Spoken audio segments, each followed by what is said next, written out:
दोस्तों, अगर आप लोग डार्क वेब के बारे में जानते हैं तो यकीनन आपने रेड रूम के बारे में भी कहीं ना कहीं सुना होगा।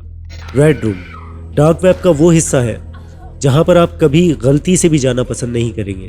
ये एक ऐसी जगह है जहां पर किसी इंसान को टॉर्चर किया जाता है, किडनैप करने के बाद उसे अजियतें और तकलीफ़ें दी जाती हैं और उसको टॉर्चर करने का लेवल इतना एक्सट्रीम होता है कि ये सब देखना एक आम इंसान के बस की बात बिल्कुल नहीं होती।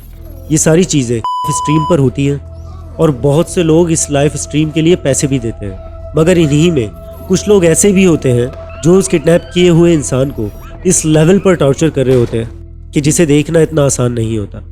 लेकिन कुछ साइको लोग उस टॉर्चर को देखकर जितना एक्सट्रीम लेवल पर वो टॉर्चर होगा उसको उतने ज़्यादा ही पैसे देते हैं। वैसे तो आमतौर पर लोग ये समझते हैं कि ये सारी चीज़ें सिर्फ डार्क वेब पर मौजूद होती हैं और इसे कोई भी normal internet user easily access नहीं कर सकता। पर क्या आप इस बारे में जानते हैं कि 29 मई 2017 की रात को यूट्यूब पर एक ऐसी लाइव स्ट्रीम चल रही थी जिसने रेडिट से लेकर 4chan के यूज़र तक को डरा कर रख दिया था। हुआ कुछ यूँ था कि 4chan के यूज़र ने रात को करीब 8 बजे एक फ़ोटो पोस्ट की और ये बताया कि वो एक ऐसी लाइव स्ट्रीम देख रहा है जिसमें एक लड़की को चेयर से बांधा हुआ है और वो भी टेप की मदद से। अभी तक इस फोटो को देखकर कोई ये समझ नहीं पा रहा था कि ये हो क्या रहा है, क्योंकि उस फोटो में जो रूम नज़र आ रहा था वो इतना डार्क था कि कोई जज ही नहीं कर पा रहा था कि ये हो क्या रहा है। अब सवाल ये था कि ये सब कुछ फेक है या वाकई कोई इस तरह की हॉरिबल स्ट्रीम इस वक्त यूट्यूब पर कर रहा है।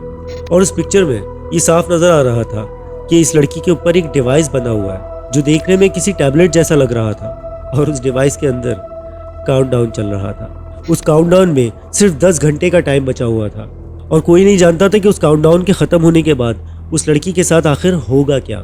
उस रात जितने भी लोग उस लाइव स्ट्रीम पर गए थे उन सब लोगों के लिए लाइव स्ट्रीम इतनी ज़्यादा क्रीपी थी और इसके क्रीपी होने की वजह ये थी कि ये सब चीज़ें किसी डार्क वेब पर लाइव नहीं चल रही थी, बल्कि ये सब एक यूट्यूब चैनल पर स्ट्रीम हो रहा था। अब तक ये लाइव स्ट्रीम 2 बार बैन हो चुकी थी क्योंकि यूट्यूब पर आप इस तरह का कंटेंट नहीं दिखा सकते, लेकिन कुछ देर बाद ये स्ट्रीम दोबारा से स्टार्ट हो जाती और अब इसमें सिर्फ 6 घंटे का टाइम बचा हुआ था।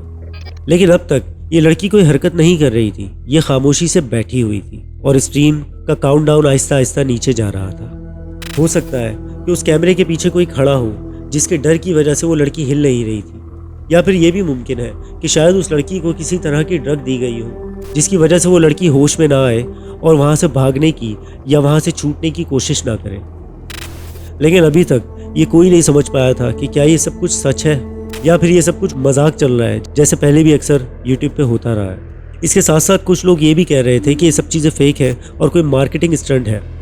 अब उस वक्त की रिसर्च के मुताबिक उन दिनों में एक गेम लॉन्च होने वाली थी जिसकी स्टोरी इस लाइव स्ट्रीम से बिल्कुल सिमिलर थी, क्योंकि इस गेम में भी एक लड़की फंसी होती है किसी रूम के अंदर और साथ साथ एक काउंटडाउन भी चलता है और उस काउंटडाउन को ख़त्म होने से पहले पहले उसे बचाना होता है।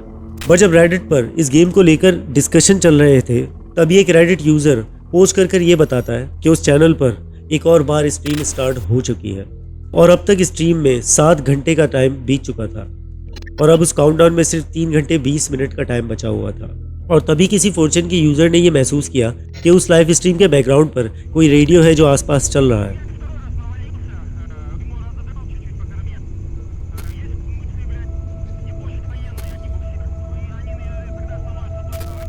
और वो फ़ौरन ही उस रेडियो का सोर्स ढूंढने लगता है और जब वो इस रेडियो का सोर्स ढूंढ लेता है तब हमें ये पता चलता है रशिया में किसी रेडियो स्टेशन से वो रेडियो उस वक्त लाइव चल रहा था। अब यहाँ इस चीज़ का खुलासा हो चुका था कि ये कोई रिकॉर्डेड वीडियो तो नहीं है, ये जो भी हो रहा है लाइव हो रहा है। लेकिन तब भी उस वक्त के व्यूअर्स ने ये सोचा कि शायद ये यकीन दिलाने के लिए इस रेडियो को खुसूसी तौर पर सुनाया जा रहा हो ताकि लोग ये ना समझे कि ये कोई रिकॉर्डेड वीडियो है। और इतने में ही यूट्यूब एक बार फिर उस लाइव स्ट्रीम को बैन कर देता है। अब यहाँ लोग आपस में ये डिस्कशन कर रहे थे कि बिलाखिर उस लड़की के साथ हुआ क्या, क्योंकि अब सिर्फ 3 घंटे बाकी हैं। उसके बाद उस लड़की का क्या होना है, ये डिस्कशन, ये गॉसिप्स इंटरनेट पर फैल गई। अभी तक ये लाइव स्ट्रीम 6 से ज़्यादा बार बैन हो चुकी थी, लेकिन अभी ये कोई नहीं जानता था कि अब ये लाइव स्ट्रीम दोबारा स्टार्ट होगी या नहीं। लेकिन अब उस वक्त के यूज़र्स ने देखा कि ये लाइव स्ट्रीम दोबारा से स्टार्ट हो चुकी है और उस काउंटडाउन में सिर्फ 1 घंटे 40 मिनट का टाइम बचा था। इस लाइव स्ट्रीम को चलते हुए अभी सिर्फ 1 मिनट ही हुआ था और यूट्यूब 7वीं बार इस लाइव स्ट्रीम को बैन कर देता है। तो अब सवाल ये था कि आखिरकार ये सब कुछ कर कौन रहा है और बार बार बैन होने के बावजूद भी वो ये लाइव स्ट्रीम यूट्यूब पे ही क्यों करना चाह रहा था। और सबसे बड़ी बात तो ये थी कि अभी तक लीगली किसी ने कंप्लेंट ही नहीं किया था इस इंसिडेंट को। इस वक्त हर किसी के दिमाग में यही सवालात चल रहे थे, लेकिन अब जो होने वाला था वो इससे भी ज़्यादा डार्क था। ये सभी चीज़ें 29 मई की रात 8 बजे स्टार्ट हुई थी और अब तक ऑलमोस्ट 9 घंटों का वक्त गुजर चुका था और अभी रात के 4:30 बज रहे थे और तभी उस चैनल पर एक आखिरी बार लाइव स्ट्रीम दोबारा से स्टार्ट हो जाती है। और इस बार लोग कुछ ऐसा देखते और सुनते हैं इस लाइव स्ट्रीम पर जो बहुत ज़्यादा क्रीपी था। और इस वक्त उस काउंटडाउन में सिर्फ 18 मिनट का वक्त बचा हुआ था और तभी हमें ये दिखता है कि उस लड़की के अलावा भी उस रूम में कोई और मौजूद था, क्योंकि कोई उस लड़की से बात कर रहा था और वो लड़की उसे अपना सर हिलाकर हाँ या ना में जवाब दे रही थी। पर इस लाइव स्ट्रीम में जो लैंग्वेज यूज़ हो रही थी वो रशियन थी, तो किसी के लिए भी समझना बहुत मुश्किल था कि वहाँ हो क्या रहा है, वहाँ डिस्कशन क्या हो रही है। लेकिन एक 4chan का यूज़र इन सारी डिस्कशन को ट्रांसलेट कर देता है और उस वक्त सबको ये पता लगता है कि इस रूम में एक बॉम्ब प्लांटेड है। और अब लोग ये जानते थे कि 17 मिनट बाद वो बॉम्ब ब्लास्ट हो जाएगा और ये सब कोई गेम नहीं चल रही थी। और देखने में ये महसूस हो रहा था कि अब वो इंसान वहाँ से जा चुका है और अब वो लड़की उस बॉम्ब के साथ उस रूम में बिल्कुल अकेली है और अब तक इस लाइव स्ट्रीम पर बिल्कुल खामोशी हो चुकी थी। और तभी वहाँ ज़ोर से एक कांच टूटता है और हम वीडियो पर उस कांच के टुकड़ों को देख भी सकते हैं और ये लाइव स्ट्रीम बैन हो जाती है। उस चैनल पर अगले 20 मिनट तक कोई एक्टिविटी नहीं थी और अब सबको ये यकीन हो चुका था कि वो लड़की मर चुकी है। लेकिन उस चैनल पर आखिरी बार हमें ये देखने को मिलता है।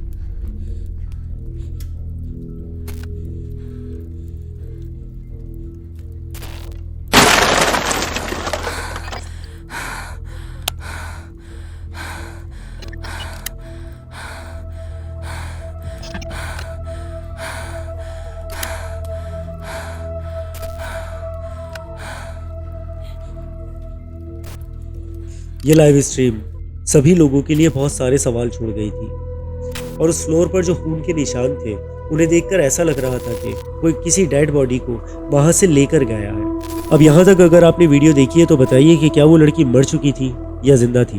अब यहाँ पर जिन लोगों का ये कहना था कि ये गेट इवेंट गेम का प्रमोशन चल रहा है, ये बात मुकम्मल तौर पर गलत साबित हो जाती है, क्योंकि उस इंसिडेंट के कुछ ही देर बाद उस गेम के डेवलपर्स इस बात को डिनाई कर देते एक ट्वीट में। उनका कहना यह था कि हमारा ऐसे किसी प्रमोशन से किसी भी तरह का कोई लेना देना नहीं है। अब यहाँ पर लोगों का शक उस रेडियो स्टेशन पे जा रहा था जिसे उन्होंने उस लाइव स्ट्रीम के बैकग्राउंड पर सुना था, बट उस रेडियो स्टेशन की टीम का भी यही कहना था कि हमारा ऐसी किसी भी लाइव स्ट्रीम से कुछ लेना देना नहीं है। लोग अभी इसी कश्मकश में थे और 8 घंटे बीत चुके थे, लेकिन 8 घंटे गुजर जाने के बाद इस इंसिडेंट की सच्चाई सबके सामने आ जाती है। अब एक कंपनी सामने आती है और खुद क्लेम करती है कि ये सब चीज़ें फेक थी और इस कंपनी का नाम था ब्लैक एलिफेंट और इनका कहना ये था कि ये सभी चीज़ें एक सोशल एक्सपेरिमेंट का हिस्सा थी। इन्होंने अपने पेज पर एक वीडियो अपलोड करके ये भी बताया कि वो एक्ट्रेस बिल्कुल सेफ है और साथ साथ कुछ बिहाइंड द सीन फोटोज भी शेयर की थी। दरअसल वो ये सोशल एक्सपेरिमेंट करके ये देखना चाहते थे कि आखिरकार लोग ऐसी सिचुएशन को हैंडल किस तरह करते हैं। इनकी टीम ने इस सेशन को 12 घंटों के लिए प्लान किया था, लेकिन बार बार बैन होने की वजह से ये इस प्लान को सही से एग्जीक्यूट नहीं कर पाए थे। लेकिन सच ये है कि ये सब लोग इस सोशल एक्सपेरिमेंट में मुकम्मल तौर पर हार चुके थे, फेल हो चुके थे, क्योंकि उस रात इस इंसिडेंट के बारे में 20,000 लोगों से भी ज़्यादा लोगों को पता था, लेकिन किसी एक आदमी ने भी कोई कंप्लेंट फाइल नहीं की थी। तो एंड में मैं आप लोगों से सिर्फ ये कहना चाहता हूँ कि बेशक ये सारी चीज़ें फेक हों, पर इस इंसिडेंट से ये मालूम होता है कि हम किस कदर सेल्फिश हैं और अपने एंटरटेनमेंट के लिए किसी भी हद तक जा सकते हैं। इस वीडियो में सिर्फ इतना ही। इसी तरह की डिस्टर्बिंग और क्रीपी वीडियोस देखने के लिए मेरे चैनल को सब्सक्राइब कर लीजिए और अगर आपको वीडियो अच्छा लगा हो तो इसे लाइक कर लीजिएगा। अपना बहुत सारा ख्याल रखिएगा। फिर मिलते हैं किसी वीडियो में। अल्लाह हाफिज़। पाकिस्तान जिंदाबाद।